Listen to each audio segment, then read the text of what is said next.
Good morning, good afternoon, good evening, whatever time you're seeing this, whatever time you're watching this. My name is Chris Elliott, realtor with the Elliott team of Remax Action Real Estate. Hope you are having an amazing Cinco de Mayo by the time you see this. Today is Monday, May the 4th. May the 4th be with you. Super excited to be bringing you guys some amazing news about the housing market. So this is your weekly housing market update. Once again, today is May the 4th.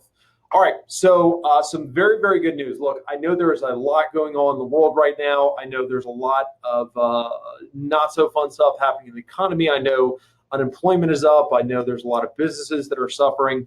All that being said, I'm very thankful, very happy, very fortunate to be able to report that real estate, residential real estate, is very much alive and well, very much doing well right now, specifically in the state of Virginia and in our metro market of Greater Richmond. So what I'm showing you in this graphic, Showing Time is a service that most major metro markets throughout the United States, a lot of agents use to book their showings.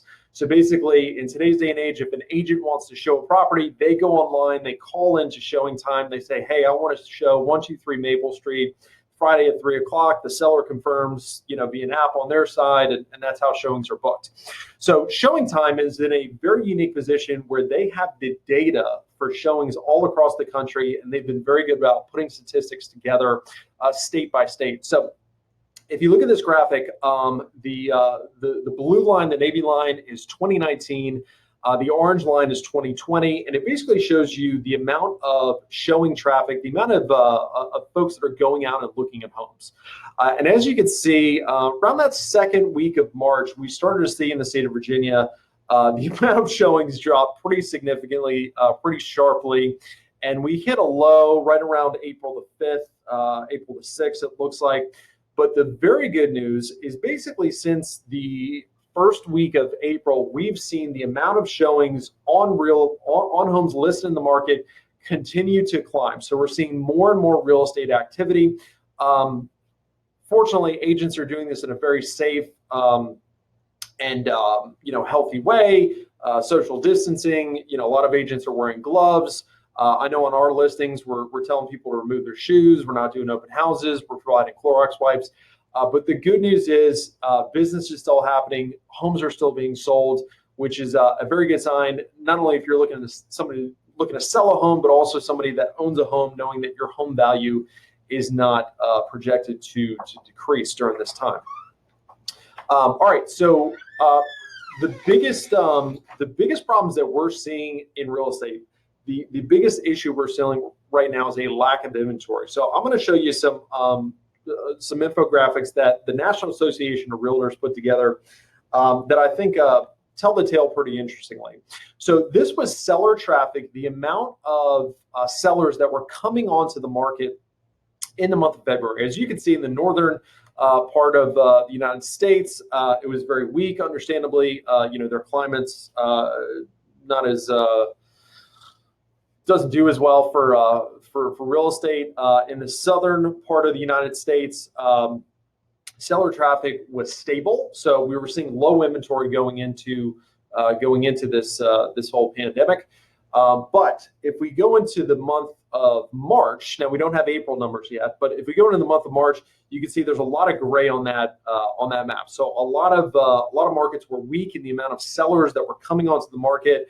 Apparently Wyoming, Alaska, Louisiana, and the state of Virginia were holding the line. Not sure what that's all about, but still at the same time, inventory was down. Inventory was at historic low levels in the month of March. Now, here's the interesting, that is seller traffic. So that is the amount of listings that are coming onto the market. If we look at the amount of buyers that were entering in the market that were, buyer traffic, as you can see, buyer traffic was up significantly. In the state of Virginia and also in a lot of other states throughout the country, buyer traffic was very strong, not stable, but strong. So kind of put those side by side, it tells the tale of what we're seeing in the marketplace right now. We are saying, and we've been talking about this for weeks, but now we actually have some cool graphics to be able to show you. buyer traffic across the state of Virginia and most parts of the country is very, very strong, whereas seller traffic, or the amount of listings coming on the market, is very, very weak, which is we've been projecting that home values would not decrease during this time, and this is why they're not set to decrease, because once again, there's simply not enough homes to be sold to the buyers that are in the marketplace. Thus, when demand is high and supply is low, the prices continue to rise. And that's why we're seeing homes sell very, very quickly, as we've talked about in previous updates. So that is that. The Z Report, Ivy Zellman, who put together the Z Report, one of the most respected residential real estate economic reports that's put out, says, we note that the inventory as a percent of households sits at the lowest level ever. So she is saying that the amount of inventory is at the lowest level that we've ever seen right now. Here's what we're seeing in our Metro Richmond marketplace. So if you can't tell, this was a graphic that I put together myself, which is why it's a little elementary.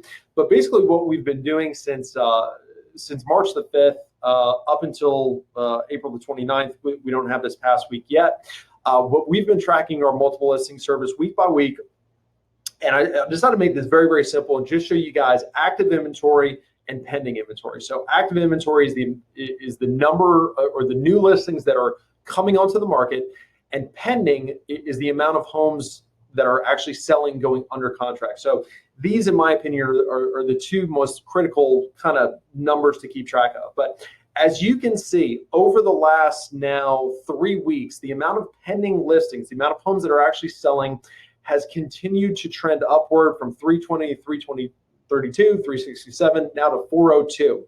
What's interesting is while inventory, or the amount of homes that are going under contract, is trending upward over the last 3 weeks, the amount of homes that are that are active, that are coming on the market, has been down over the last 3 weeks.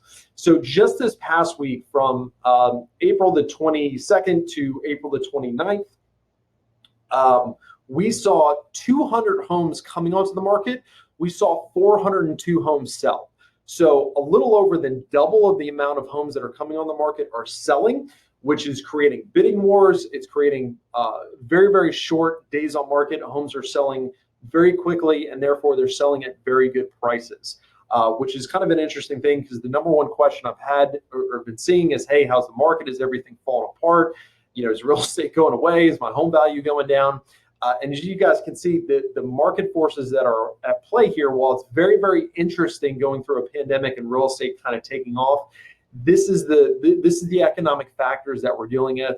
This is why we're seeing home prices hold. This is why we're seeing homes continue to sell at very high rates. So that's what I got for you. In an effort, like we did last week, to keep this under 10 minutes, I'm gonna cut it short. If you have any questions, what this means for you, as somebody that's looking to sell a home, as somebody that's looking to buy a home, or as somebody that is just owning a home and wants to know what the heck is going on with the real estate market, that is my contact information there. Feel free to, post in the comments. If you're seeing this on social, feel free to DM me, feel free to text me, feel free to call me, feel free to email me. Thank you guys for tuning in. I hope you found that helpful. We look forward to seeing you next week, and I hope you have a great rest of your week and a happy Cinco de Mayo.